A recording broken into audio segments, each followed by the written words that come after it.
Olá, meus amigos, seja muito bem-vindo à nossa sala. Mais uma vez, uma sala diferente, na verdade, né? A gente tá em um novo cenário temporário. Mudamos para Campo Grande, Mato Grosso do Sul, no último mês. Passaremos aqui alguns meses, inclusive vamos introduzir sobre isso, mas antes dê as boas-vindas às pessoas aí que com certeza estão com saudade de você. Olá, gente. Estamos animados, com saudades. Falei assim pra ele: olha, tô toda bonita, vamos gravar um vídeo, tem que aproveitar, né? Não é todo dia que a gente, Você é né? sempre linda, mas eu entendo, né? As mulheres querem sempre se arrumar, enfim, estarem ainda mais lindas. Você tá maravilhosa como sempre, meu amor. E agora é o seguinte, eu quero começar falando, na verdade, sobre o motivo da nossa demora em voltar a gravar, porque muitas pessoas estavam cobrando isso. Ah, e aí, quando vocês vão voltar a gravar? Gente, a gente tava numa fase de mudança, né? A gente fez uma transição ministerial, uma transição que já estava sendo preparada aí há um ano, né? Concluímos essa fase para a glória do Senhor Jesus e agora estamos incumbidos na responsabilidade fundacional de um novo ministério. E não fazemos isso da noite pro dia, né? Então nós entendemos a necessidade de sairmos de São Paulo por um tempo, virmos para Campo Grande, passarmos aqui alguns meses gerando aquilo que o Senhor deseja confiar as nossas mãos, a nossa responsabilidade nessa próxima estação. E por isso a gente estava mudando de cidade, né? Mudar de cidade dá sempre E por muito que Campo trabalho. Grande? Campo Grande é a nossa terra natal. Aqui estamos, Talvez você nem inclusive, saiba aonde fica Campo Grande.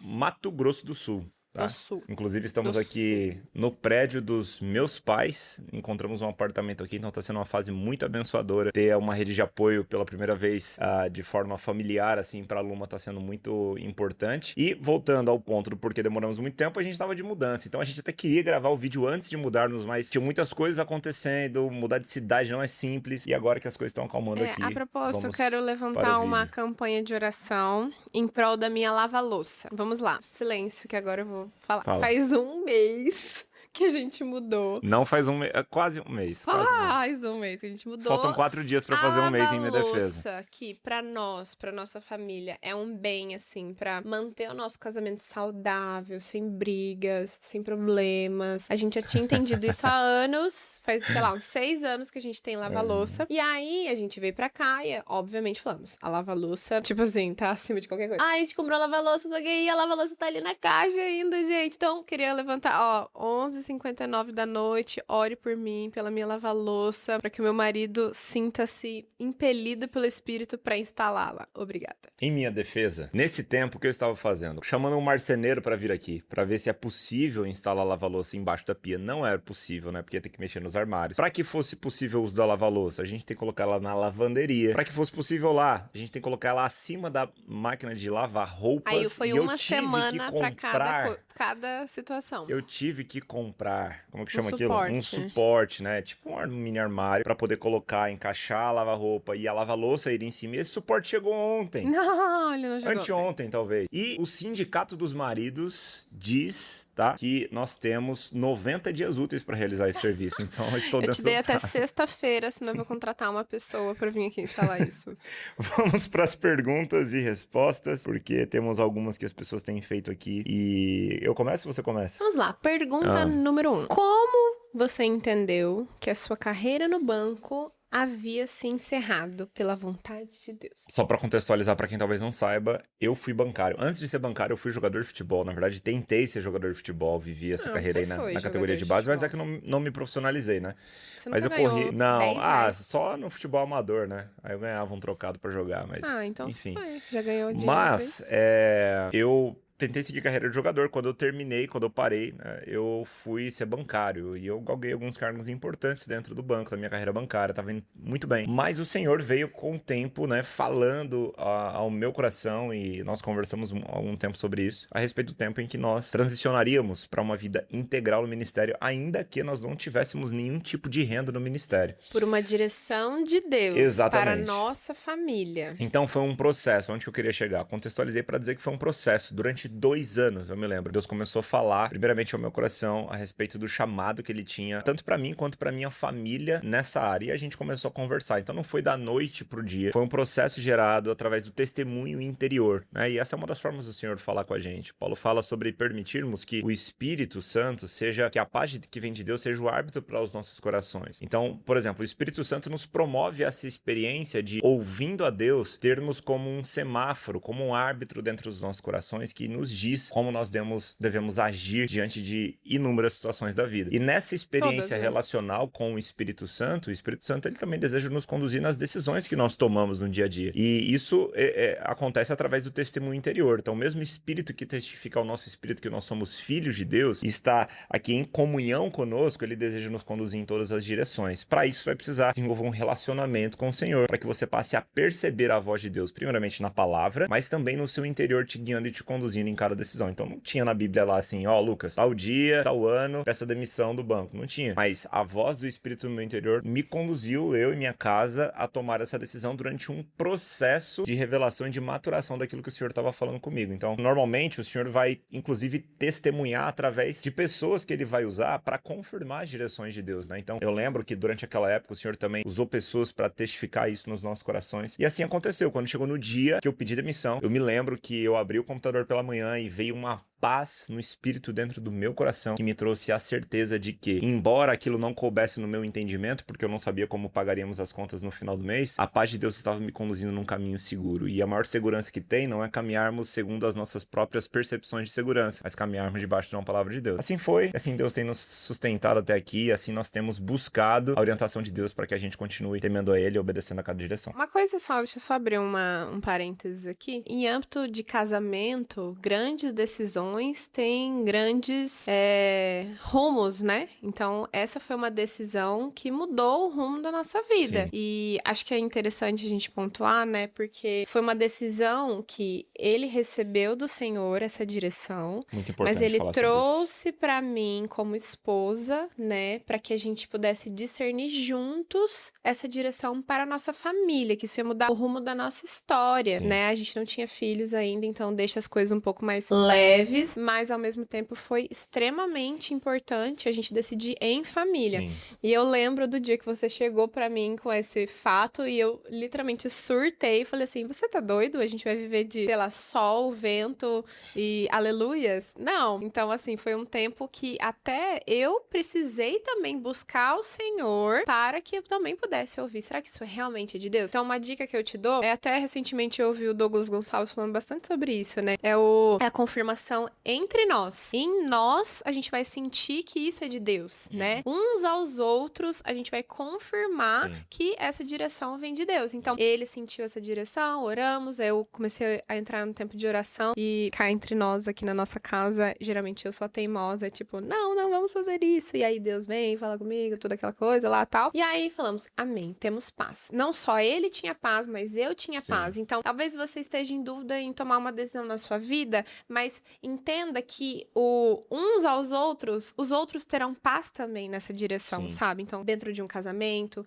na sua família, até com seus pais, principalmente se seus pais são convertidos, é importante que haja paz. Eu lembro também que a gente teve muito suporte dos seus pais, né? Os meus pais já eram falecidos na época. Minha avó era viva ainda, engraçado, minha avó não era convertida, assim, né? Mas eu lembro que mesmo assim, ela meio que, tipo, também teve essa convicção. Você lembra Sim, disso? sim. Tanto que ela quis nos suportar também, de certa forma, na época. Então, foi algo que todos tiveram paz. Nem sempre isso vai acontecer. É. Nem sempre. Mas, Tô com contando a nossa certeza, história. é um fator importante, especialmente se você caminha do lado de pessoas que são amigas de Deus. Então, na sua relação comunitária, quando você vai tomar uma decisão que talvez não seja de casal, talvez você nem é casado, enfim, é importante que você tenha pessoas que são amigas de Deus. Porque os amigos de Deus vão ouvir de Deus e vão te encorajar no caminho que o Senhor tem proposto, se é da parte do Senhor ou não. Porque eles também vão ser responsáveis por, Falar vendo os você nãos tomar uma também, decisão né? que talvez não corrobore com o que a palavra de Deus diz a seu respeito, vai falar, cara, isso não tem nada a ver Tá com o que Deus errado. faz ou fala. Enfim, então é segurança também Exato. você compartilhar.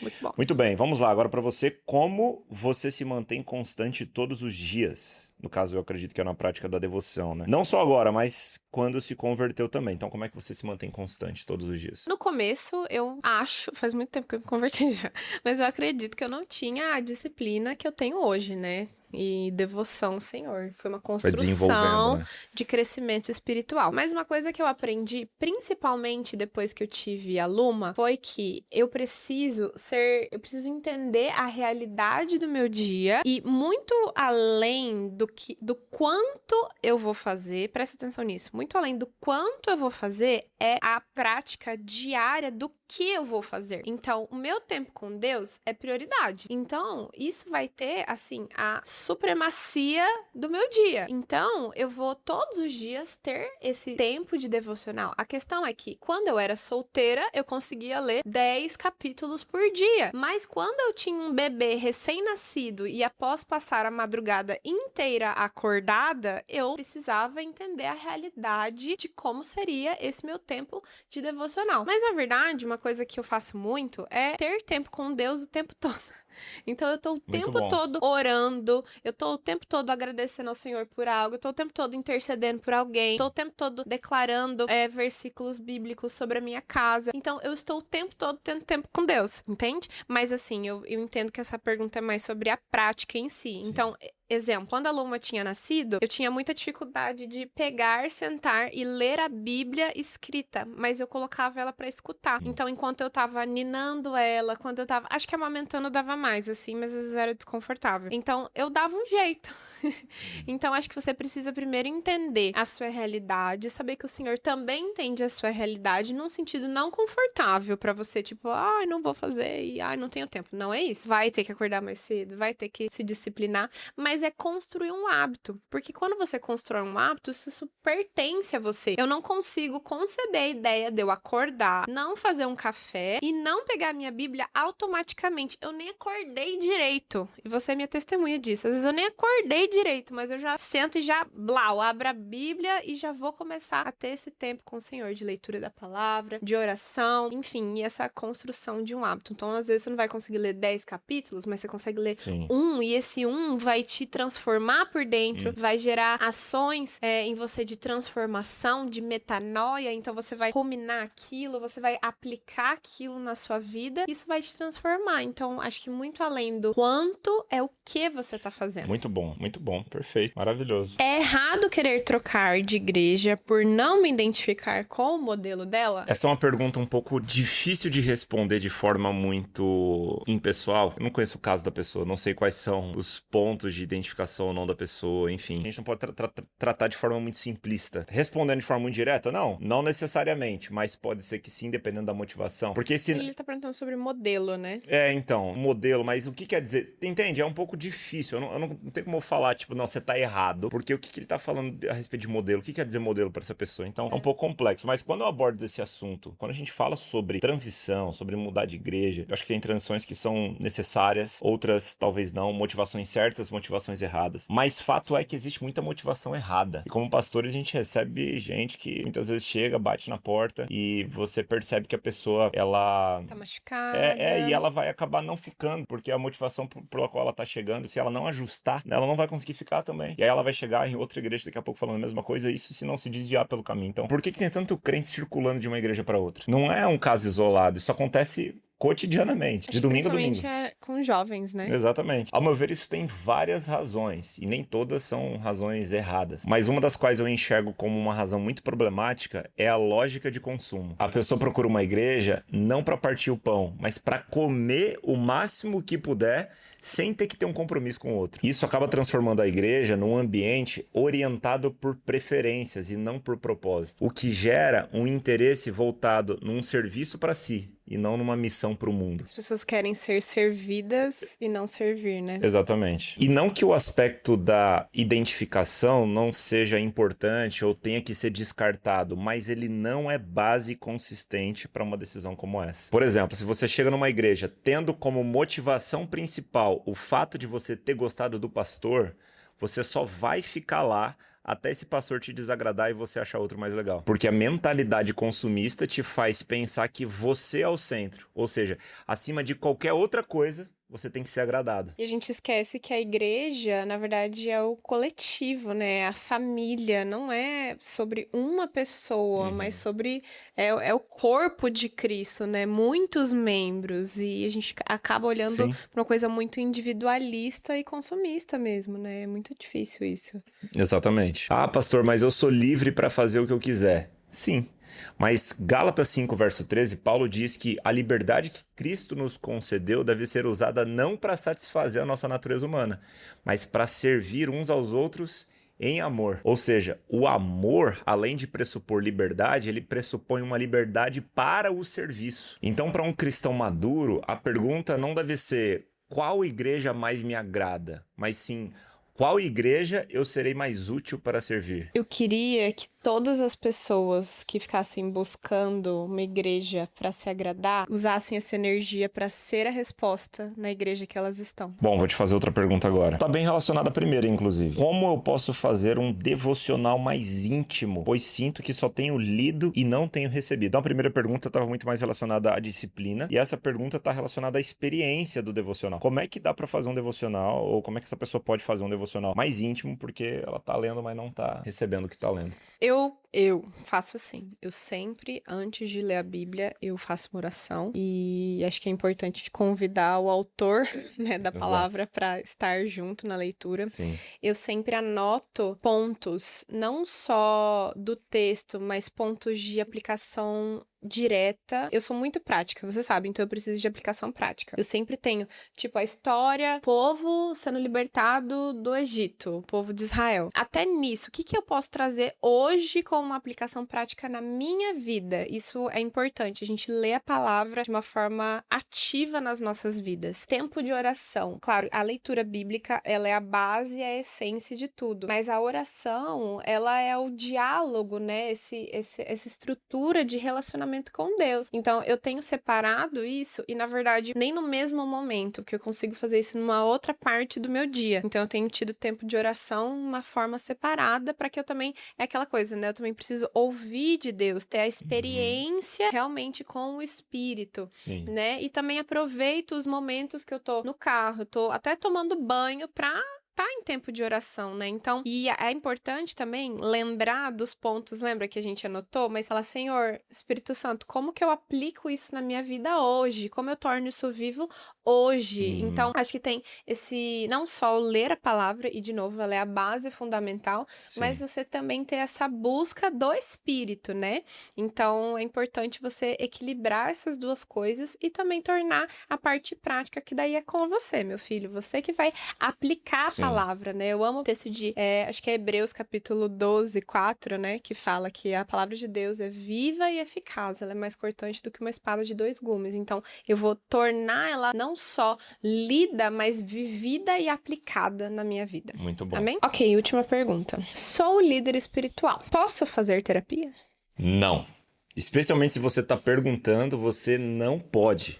Você deve fazer terapia. É irônico pensar que muitos não cuidam da saúde mental em nome de uma maturidade espiritual. Só que todo líder desequilibrado emocionalmente não consegue exercer plenamente sua maturidade espiritual. Por quê? Porque não tem como alguém ser espiritualmente maduro se não for emocionalmente saudável. Não existe sobriedade espiritual sem sanidade mental, porque uma mente doente sempre vai distorcer a voz de Deus. O problema é que há entre nós uma tendência evangélica de compartimentalizar a vida ao ponto de negligenciarmos a relação entre corpo, alma e espírito, conforme Paulo escreve em 1 Tessalonicenses 5:23. Com isso, a gente se torna gente que discerne espíritos, mas não discerne as próprias emoções.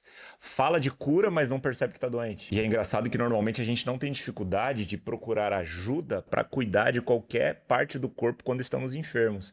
Mas a gente tem muita resistência em procurar ajuda para cuidar da alma. Resultado disso, uma geração doente, tentando cultivar uma boa aparência em público, mas no fundo está tentando enganar a si mesmo. Aos Tessalonicenses, Paulo escreve que todo o nosso espírito, alma e corpo sejam conservados, ou seja, Deus quer nos tratar por completo. E ele fala que eles sejam conservados irrepreensíveis até a volta do nosso Senhor Jesus Cristo, né? Então, se você não está bem emocionalmente, o meu conselho é que você pare.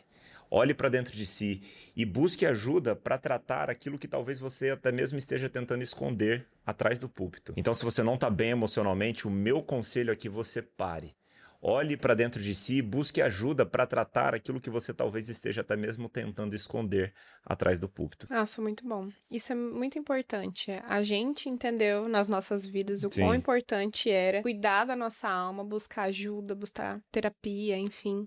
E engraçado, né, que isso não tem nada a ver com falta de fé. Não. E eu acho que é isso que acho que a nossa geração tá Já no tá entendendo melhor isso. movimento Aham. de entender isso, Sim, mas isso não tem nada a ver com negar a fé, negligenciar a fé. É exato. justamente um cuidado que precisamos cuidar do nosso espírito, alimentar ele todos os dias com a palavra, com oração, com devoção, jejum, enfim. A gente precisa cuidar do nosso corpo com alimentação saudável, práticas de exercícios físicos, buscar um equilíbrio, e cuidar da alma também é tão quão importante, porque Exatamente. Deus criou as nossas emoções. Nós fomos criados como um ser tripartido. Então, é tão importante a gente entender que isso não nega a fé, mas, na verdade, eu creio que isso impulsiona a nossa fé. Exatamente. E é isso. A nossa recomendação só é que você busque terapia com alguém que, de preferência, professe a mesma fé que você, Sim. né? Que tenha uma boa graduação, que tenha experiência também, que tenha muita sabedoria, Sim. como qualquer profissional. Você vai contratar um arquiteto, você quer um bom arquiteto, você quer alguém que vai ser um bom profissional. Então, essa é a nossa recomendação, né? Exato. Vamos para a última pergunta para você agora. Me caso nesse domingo. Qual conselho me daria nessa nova fase? Namore muito. Mas Esse é é um verdade. conselho bom. É um bom conselho, né? Sim, com certeza. Porque Seu marido vai agradecer. Na estação do namoro, todo mundo quer ficar, né, fazendo as coisas no tempo errado. E no casamento não quer fazer, né? É engraçado. Mas, aproveita a sua festa, assim, se você for fazer festa, ou ter um tempo, sei lá, de almoço, ou se você for se casar só no cartório, sabe? Aproveita esse dia. Esse dia vai ficar marcado no Sim. seu coração para sempre. Acho que esse primeiro ano de casamento é muito importante você entender que vocês são um time, vocês não estão um contra o outro. Exato. Por favor, entendam que vocês são um time, vocês não estão um contra o outro, vocês são uma família, e agora vocês vão buscar a melhor forma possível de resolver os seus futuros problemas, suas futuras questões. Eu lembro a primeira vez que a gente tem sempre essa história, né? A gente foi no mercado a primeira vez, e aí a gente foi guardar as compras, e aí a gente começava a ter umas discussões muito bobas. Aí teve a fatídica briga por causa da onde a gente ia guardar a manteiga. E essas são coisas que a gente precisa entender que, imagina, são duas criações diferentes que agora vão se casar. Então agora vocês vão construir a sua própria família, né? Vocês vão ter os seus novos hábitos.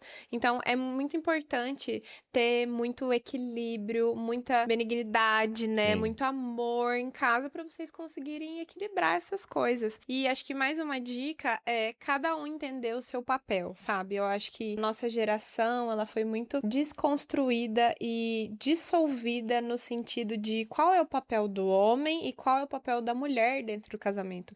Ambos são importantes. Deus criou, né, o homem e a mulher à sua imagem e semelhança, mas ele criou cada um com um propósito. Então é muito importante, né? Eu não sei se vocês tiveram a oportunidade de fazer curso de noivos, Sim. essas coisas assim, mas realmente entender qual é o seu papel como esposa, qual é o seu papel como marido, porque quando a gente quer tomar o papel um do outro, existe uma sobrecarga, existe um peso que um não precisa levar. Então, quando a gente entende o seu papel, quando cada um entende o seu propósito dentro do lar, dentro da constituição da família, a gente pode correr cada um na sua raia, cada um a sua carreira de uma forma leve e com propósito, porque existe graça para isso. Então, acho que esses são os meus encorajamentos para esse início, assim, mas aproveita muito e, de novo, namora muito. Pessoal, é isso. Obrigado por nos acompanhar até aqui. Nós te esperamos no próximo podcast na sala ou em qualquer outro lugar por aí. Que Deus te abençoe.